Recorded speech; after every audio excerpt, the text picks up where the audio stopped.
Class 4 এর English for today এই বইটি থেকে পড়া হচ্ছে ইউনিট 23 বা 23 নাম্বার অধ্যায়। অধ্যায়ের নাম হচ্ছে রাইট ওয়েল 1। রাইট ওয়েল 1 এটা লেসনস হচ্ছে 1-3। এটা পড়া হচ্ছে 46 বা 46 নাম্বার পৃষ্ঠা থেকে।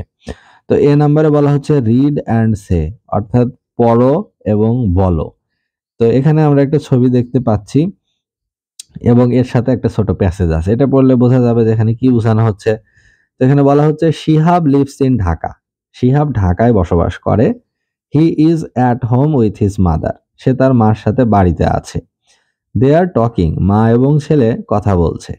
Suddenly it starts raining. হঠাৎ করে বৃষ্টি পড়তে শুরু হলো। Shihab runs to the window and closes it. Shihab দৌড়ে জানালার পাশে গেল এবং জানালা বন্ধ করে দিল।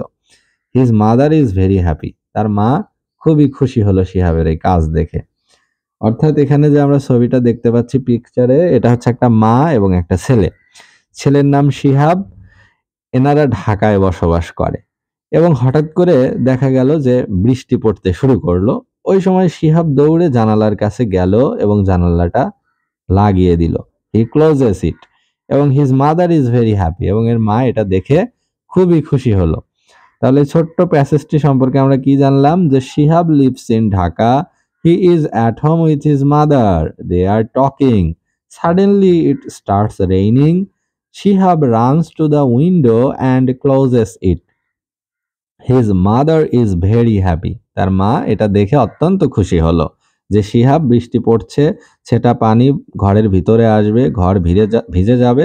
এজন্য শিহাব নিজেই গিয়ে জানালাটা বন্ধ করে দিল। এতে মা ভীষণ খুশি হলো। তাহলে এখানে যে কয়টা শব্দ আছে সেগুলো আমরা আরেকবার দেখব। এই যেখানে আছে লিভস। লিভ মানে হলো বসবাস করা।